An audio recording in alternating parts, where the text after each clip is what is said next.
70% of Americans can't afford a median home. 70%. What used to be the American dream is now the American scam. The median household income is $79,000, but you'd actually need $124,000 to afford the median house today. That's a 57% affordability gap.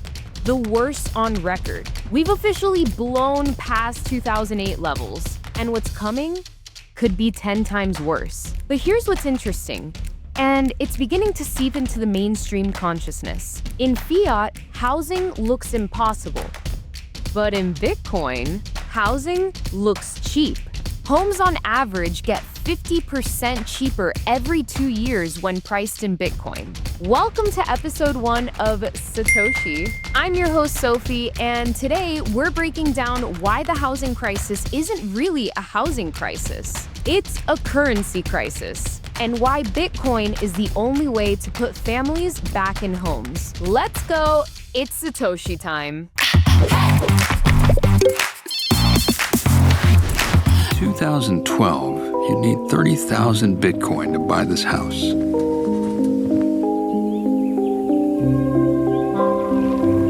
A decade later, it had only cost you 20 Bitcoin. And today, it could be yours for 5. If home prices keep falling in Bitcoin, why do they keep rising in dollars? Back in 2020, the average monthly mortgage payment was $1,116. Today, $2,145. That's a 92% jump in 5 years. Home prices up 53% in 5 years. Miami, I don't even want to talk about Miami. It's up 80%. Tampa, 70%. Charlotte, up nearly 70% as well. But the wages, they've barely moved. Charlie Bilello, chief strategist at Creative Planning, says the affordability crisis is worse than the 2000s bubble. To afford a medium-priced house today, the average American would have to spend nearly half their income. That's the worst ever. Here's the truth. Houses stopped being homes. Broken money forced people to treat real estate like a savings account. Because when the dollar is dying, people rush into anything that might hold value. Stocks, real estate, Beanie Babies, you name it. But houses aren't savings accounts. They're supposed to be lived in. Bitcoin is going to demonetize real estate. A house is not supposed to be a savings account. It's not supposed to be what you exchange your effort and labor for. You acquire a house to consume it and live in it. It's not a money. Unfortunately, because the world has been robbed of money, robbed of the market good that they're supposed to save and exchange in, and that market good has been manipulated and debased and controlled, people have had to resort to things like real estate as money. And so real estate is distorted. It's artificially expensive. And so Bitcoin will dematerialize that for all of the money that's in real estate, not to consume it, but rather to save in it. That money will go to Bitcoin over time. And what that will do is it will drive the Bitcoin price up and it will drive the real estate prices down. Guys, when I got into Bitcoin, my dream house was 100,000 Bitcoins. And then some years later, my dream house was 10,000 Bitcoins. And then some years later, my dream house was 1,000. And then some years later, my dream house was 100. And then some years later, my dream house was 10. Now, the average American home you can get for 3-4 coins. So I think within the next decade, you can get a median-sized house in the United States for less than 1 Bitcoin. And so the best way to become a homeowner and a purchaser of land, of real estate, is to stay humble and stack sats. Let's jump into part 2. 2008 on steroids. Sound familiar? It should. We've seen this before. In 2008, it was subprime loans. Toxic mortgages packaged up, sold off, and then boom! Foreclosures, bank failures, financial collapse. But 2025? It's different. The loans aren't that bad. The money is. Look at this.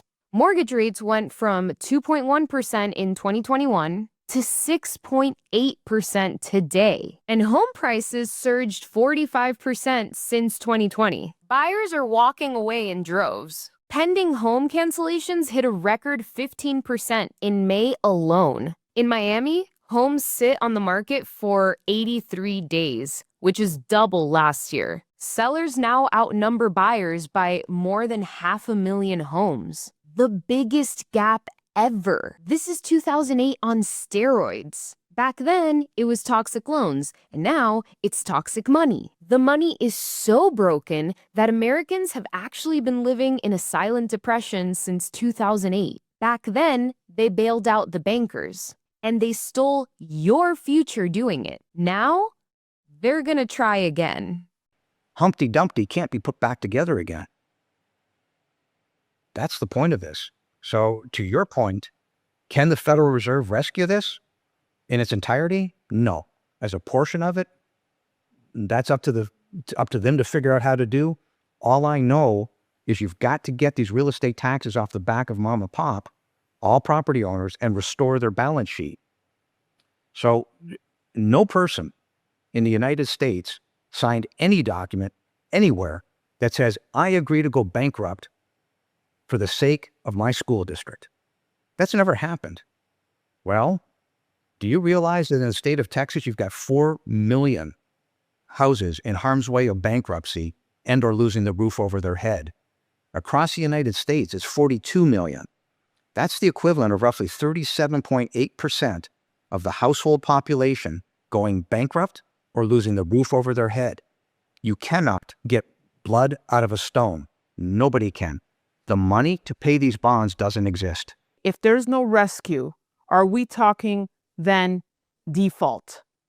You have a friend, Mr. Justra, and he's 100% right, except it's worse.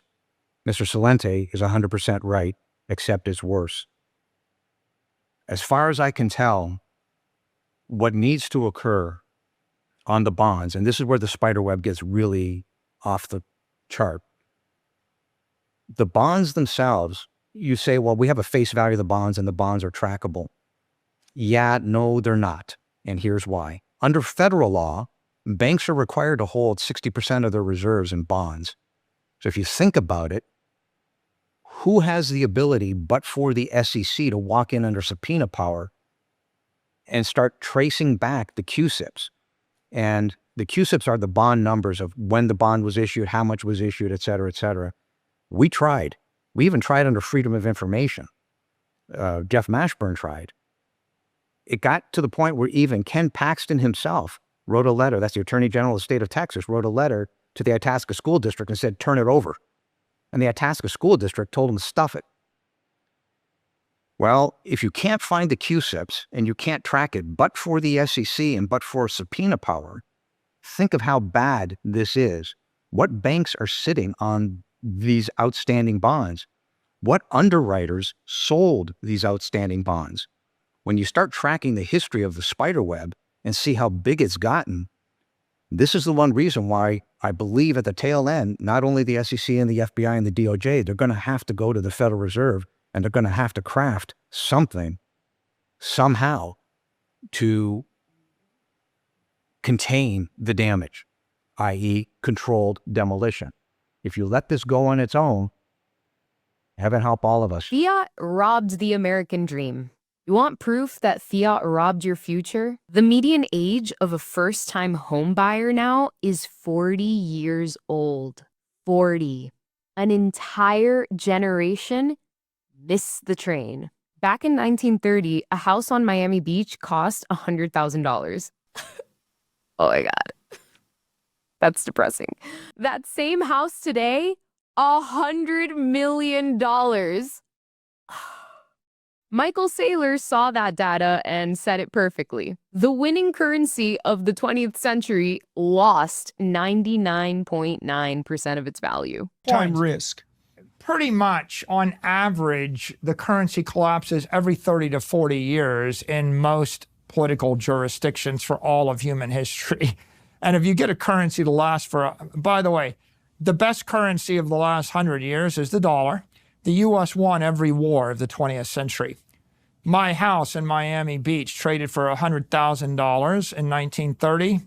It would trade for $100 million 100 years later.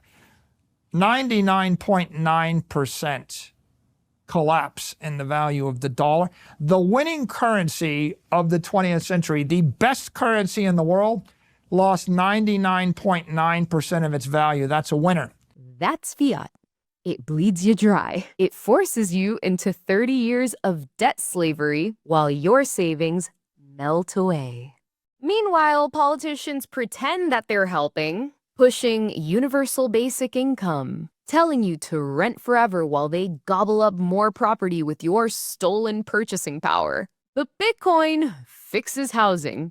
Before we tell you how Bitcoin fixes this and why it might be a good idea to get on the lifeboat right now, let's take a moment to recognize our sponsors. This November 11th through the 13th, step into the future of Bitcoin mining at Mining Disrupt 2025, the world's largest and most influential mining expo, now headed to Dallas, Texas. From emerging hardware breakthroughs and energy-efficient solutions to high-impact panels and global networking, Mining Disrupt is where the mining elite meet to transact, learn, and disrupt.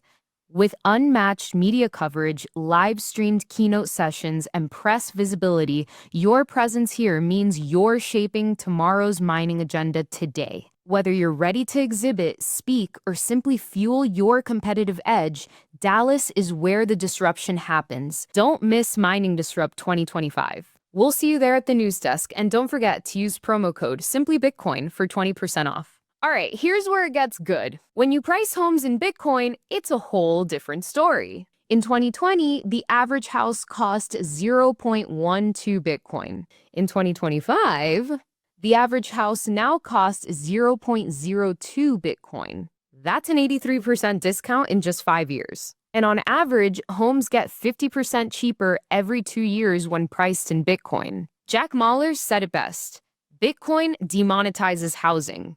It drives speculators out and puts families back in homes. And the mainstream is starting to notice. Bloomberg anchors just admitted that it's getting easier for Bitcoiners to buy houses without having to sell their Bitcoin. You don't have banks getting comfortable yet with crypto. If Fannie Mae and Freddie Mac do get more comfortable with it, does it kind of solve the problems in the industry of getting comfortable with it for mortgages? On that very online, he did announce this directive on Twitter and uploaded a screenshot of the note, and that's what got a lot of industry folks unsettled a little bit, because for them, usually big announcements like these involve roundtable discussions, involve you talk to key stakeholders, it involves months of discussing, but then here we are, he just posted it on X, and of course, it got a lot of crypto bros and enthusiasts excited. Wait, let's identify the problem here. If you have made a lot of money with crypto, at least on paper, you go out and you try to get a loan, the bank doesn't necessarily count that crypto wealth toward approving you for a mortgage, right? Because, yes, and what he's saying is when it comes to crypto mortgage assessment,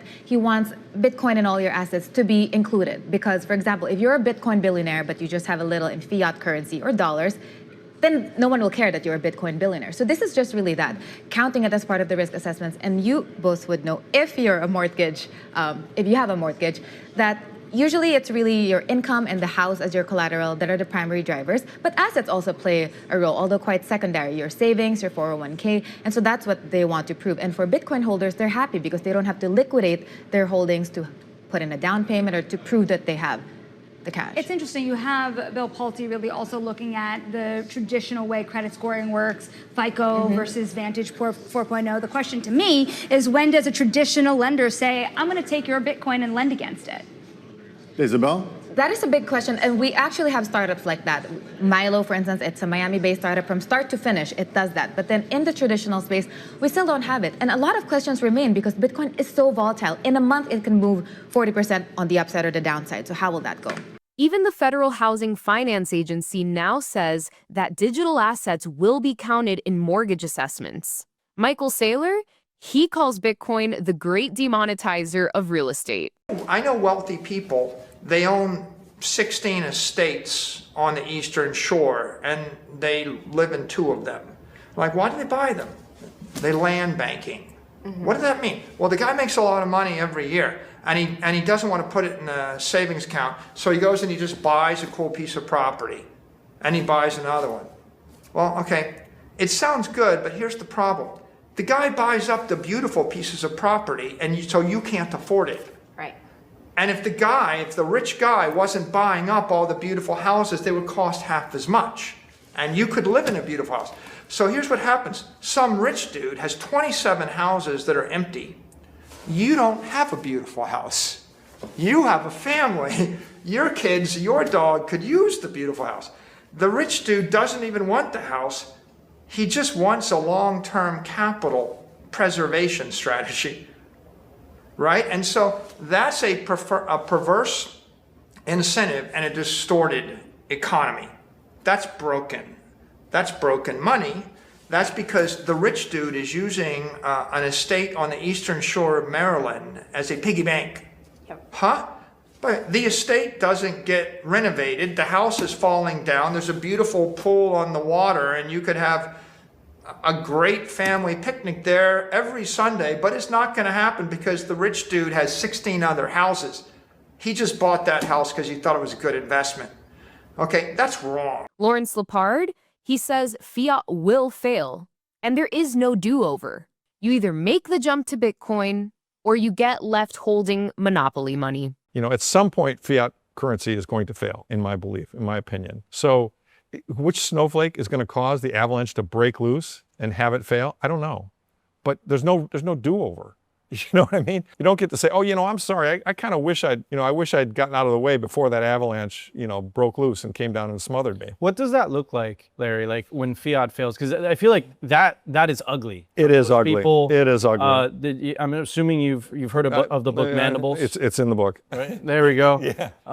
What does that look like? Well, I hope so. It looks a lot of different ways, Nico, and it doesn't. And what makes you so confident it's going to happen? Well, I'm confident it's going to happen because of the math and because this is a superior technology and because more and more humans are adopting it, and people always gravitate towards the best solution. And we've now got 15 years of evidence that it's the best, 16 years of evidence that it's the best solution. But in terms of the how it happens, it doesn't have to be Mandibles. I don't think it will be. It'll take a bit longer. It can be more gradual, which is in a funny way, we want it to go up faster, but in a funny way, it's a good thing. If we get more people on board, give more people time to adapt.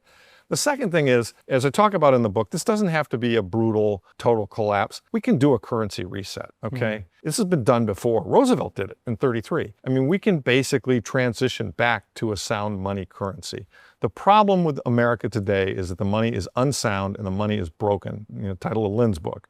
And therefore, the solution is to just go back to a sound money system. And there have been lots and lots of societies throughout the world that have had broken money. And what happens, what you see when you study them and read about them, is when they go back to sound money, they get better. Everything gets fixed, especially if you don't have a major war. If we can avoid having a major war, I mean, all that's broken here is the money. And so, now don't get me wrong. When I'm describing occurs, there will be winners and losers. The people who don't have sound money will lose on a relative basis. The people who have a lot of unsound money stored in bonds, they're going to get creamed. They're just going to, but that's unavoidable. I mean, that's just the way that, because the bonds and the commitments that have been made, they're not money good. They're not, the values are fake. I mean, just like in real estate right now, I think some of these very high-end real estate prices, they're just fake. Yeah. I mean, people are hiding in real estate thinking that'll protect them from inflation. But, do you really need a $20 million house or a $10 million house or a $5 million house? It's ridiculous. It's shelter. It's ridiculous. It's shelter. And it's really stolen my generaration able's to buy that's home. Right. It's been that's just exactly complete, flat-out theft. Yes. And the frustration. I have friends who are extremely successful, and they're renting.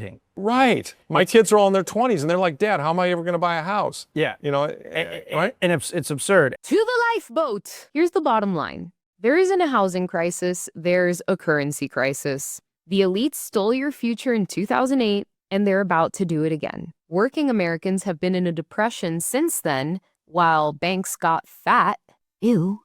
But you don't have to play their game anymore. Bitcoin flips the script. When you save in fiat, houses get further away. But when you save in Bitcoin, they get closer every year. This isn't just about homes. Every issue we fight about, wages, healthcare, retirement, all of it ties back to broken money. There's only one way out, one lifeboat, one shot at freedom money. Bitcoin fixes this, and it puts families back in the home where they belong. Thanks for watching my first episode. Satoshi will be coming in hot twice a week starting next week. So stay tuned. Don't forget to like, subscribe, drop a comment below, and share this video with your friends. Hit the notification bell so that you never miss an episode. And as always, remember to stack and slay. That's the only way we keep the monetary demons away. All right, bye.